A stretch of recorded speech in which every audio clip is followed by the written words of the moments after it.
एक बार ठोकर खाकर कोई संभल जाए तो उसे होशियार कहते हैं। जो 2 बार ठोकर खाकर होश में आए उसे समझदार कहते हैं। लेकिन जो बार बार ठोकर खाकर भी ना सुधरे ना समझे तो दुनिया उसे बेवकूफ कहती है। हालांकि ये मुहावरा भर है। इसकी मिसाल देने का मकसद किसी व्यक्ति विशेष या राजनीतिक दल का अपमान करना नहीं, बल्कि ये जताना है कि सत्ता की लड़ाई में कैसे बार बार चूक हो रही है, फिर भी अपनी चूक को सुधारने की जगह उससे बड़ी चूक कर बैठते हैं। फिर भी कहते हैं कि यूपी में साल 2022 के विधानसभा चुनाव में सत्ता का बाजी मारकर वही बाजीगर कहलाएंगे। कुछ ऐसी ही हालत समाजवादी पार्टी के सुप्रीमो और मुलायम सिंह यादव के आशीर्वाद से एक बार सीएम रह चुके अखिलेश यादव की है। हवा तो ऐसी बनाई थी कि मानो 7 सीटों पर गरज बरस कर छा जाएंगे, लेकिन जब नतीजे लौट कर आए तो पार्टी केवल उसी सीट पर जीती जहां पर अखिलेश की जगह कोई रजिया सुल्ताना भी पार्टी अध्यक्ष होती तो भी वहां से सपा नहीं हारती। पार्टी की परंपरागत सीट पर मिली जीत कोई जीत नहीं होती। ऊपर से हैरान करने वाली बात यह कि जौनपुर के मल्लनी में सपा बहुत आसानी से जीती भी नहीं और ना ही उसकी टक्कर सत्ताधारी बीजेपी या सत्ता में रह चुकी बीएसपी उम्मीदवारों से हुई। उसके लकी यादव इतने लकी निकले कि निर्दलीय धनंजय सिंह से हारते हुए बाल बाल बच गए। फिर भी अखिलेश यादव सच्चाई से मुंह फेर रहे हैं। इसलिए उनकी पार्टी के विधायक और नेताजी के समधी बार बार समझा रहे हैं कि हर किसी के हाथ की रेखा में हर तरह का सुख नहीं लिखा होता। उनके नसीब में साफ साफ लिखा है कि जब तक वो पार्टी के राष्ट्रीय अध्यक्ष रहेंगे तब तक समाजवादी पार्टी हारती ही रहेगी। पद नेताजी को सुपुर्द कर दें, पार्टी आप चलाएं। कि कुछ लोगों का भाग्य होता है कि कोई पद किसी को फलता, कोई नहीं फलता। अखिलेश जी के राष्ट्रीय नेतृत्व रहते हुए राष्ट्रीय अध्यक्ष होते 4 चुनाव लड़े गए, 3 चुनाव लड़े गए, तीनों बुरी तरह फ्लॉप हुए। 14, 17 और 19 इससे साफ जाहिर होता है कि एक पद राष्ट्रीय अध्यक्ष का पद अखिलेश को फला नहीं और अखिलेश के राष्ट्रीय अध्यक्ष रहते हुए समाजवादी पार्टी फलीभूत नहीं हो सकती, नहीं बढ़ सकती है। एक बार कांग्रेस से हाथ मिलाकर चुनाव में गए तो औधे मुंह गिरे, फिर खानदानी दुश्मनी भुलाकर मायावती की बीएसपी के साथ चुनाव में उतरे तो मायावती 0 से सीधे 10 पर पहुंच गई और वो 5 से 5 पर ही रह गए। यहाँ तक कि घर के लोग ही चुनाव हार गए। पार्टी के परंपरागत वोटर्स यादव और मुसलमानों के हाथ से फिसलने का जो तोहमत लगा सो अलग।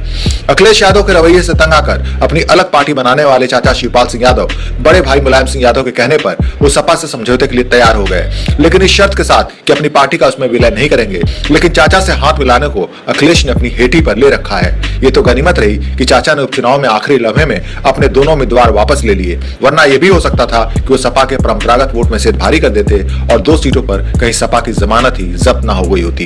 देखिए, मैंने गठबंधन कर सकते हैं, मैंने पार्टी बना ली, वो स्थिति निकल गई। मैंने पहले बहुत प्रयास किया कि एक साथ ही रहे, सब लोग एक साथ रहें, लेकिन मजबूरी में फिर पार्टी बनाना पड़ी। हम कह सकते गठबंधन की तो संभावना है, लेकिन अब गठबंधन तो मेरा खुला है। पार्टी की लगातार हो रही हार और दुर्गति से पार्टी के पुराने नेता और कार्यकर्ता अब बिल्कुल हताश हो चुके हैं, अंदर से टूट चुके हैं। हर चुनाव में दूध घी खाकर मैदान में कूदते हैं और सत्ता पक्ष की ओर से लाठी से कुटकुटाकर फिर अपने घरों को लौट जाते हैं। पार्टी के पुराने वफादार कार्यकर्ता और नेता जब इतना सब होने के बाद भी अखिलेश के मुंह से सुनते हैं कि अब की तो जीत ही लेंगे, साल 2022 में सत्ता में आने से कोई नहीं रोक सकता, अपनी नीतियों को घर घर तक पहुंचाएंगे, तो फिर सवाल उठता है कि इस उपचुनाव में उन्होंने घर घर तक पार्टी की नीतियां ही तो पहुंचाई थी, लेकिन मिला क्या घंटा। कि अब समाजवादी पार्टी खत्म होने जा रही है और समाजवादी पार्टी खत्म हो जाएगी। उसके कई कारण हैं। हम नेताजी के साथ काम किया है, नेताजी को हम लोग अच्छी तरह जानते समझते हैं। हम अखिलेश के विरोधी नहीं, अखिलेश के शुभचिंतक, अखिलेश के हम बहुत समर्थक भी है। लेकिन जिस तरह राष्ट्रीय अध्यक्ष जी ने नेताजी को अपमानित करके जो राष्ट्रीय पद हत्याया है, ये इतिहास गवाह है कि जिन लड़कों ने अपने पिता की आत्मा को, पिता को कष्ट दिया है और कष्ट देके कोई चीज हासिल की है, वो कभी फलीभूत नहीं हुई है। अखिलेश यादव को साल 2022 में अब एक साथ कई मोर्चों पर लड़ना है। ये लड़ाई इतनी आसान भी नहीं है। मुसलमानों की राजनीति करने वाले असदुद्दीन ओवैसी भी चुनाव लड़ने आ रहे हैं। बिहार में मोदी की लहर में भी वो अपने 5 विधायक जिताने में कामयाब हुए हैं। अब जरूरी नहीं कि वो यूपी में मायावती से हाथ मिलाकर चुनाव में ही आए। हैदराबाद से सैकड़ों किलोमीटर की दूरी पर बसे बिहार ने बता दिया है कि मुसलमानों में उनकी बहार है।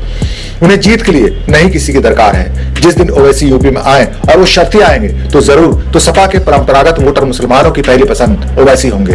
ये अखिलेश के लिए खतरा है।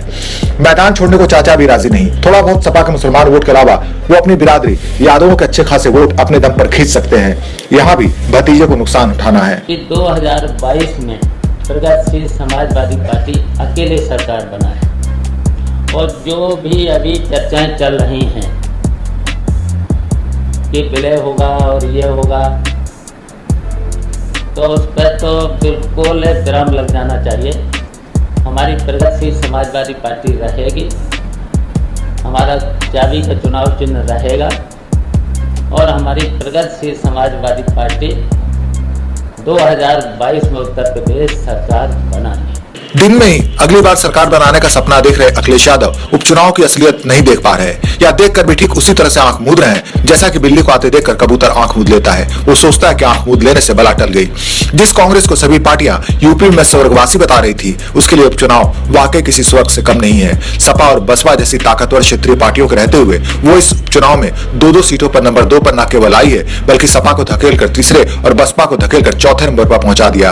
प्रियंका गांधी की अगुवाई में यूपी की नई कांग्रेस इशारा कर रही है कि उसका बढ़ता वोट ग्राफ दोनों ही पार्टियों को पीटने की हालत में लौट रहा है। 2 विधानसभाओं में हम नंबर 2 रहे हैं और जीत के नजदीक रहे हैं। ऐसा पहले नहीं था। कुल 6 चुनाव हुए, उसके अंदर 2 के अंदर हम नंबर 2 थे।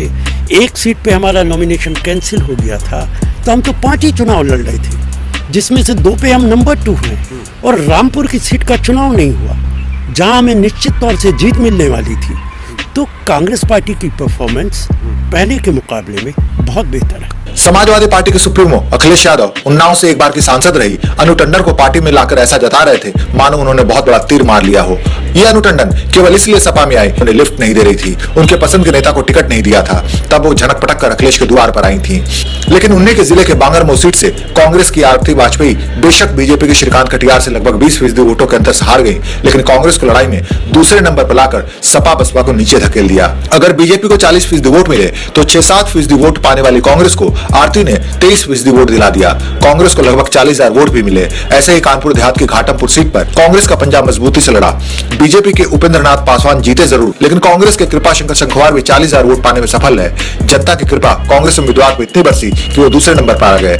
यानी 2-2 सीटों पर प्रियंका ने जिस तरह से अखिलेश और मायावती को धकेला है, वो साफ संकेत देता है कि अखिलेश यादव के लिए साल 2022 की लड़ाई इतनी आसान भी नहीं है जितना कि वो सोच कर बैठे हैं। अगर वो समय रहते ना चाहते तो इसके लिए भी तैयार हैं कि उनके नसीब में शायद जीत है ही नहीं। Bureau report, Lucknow.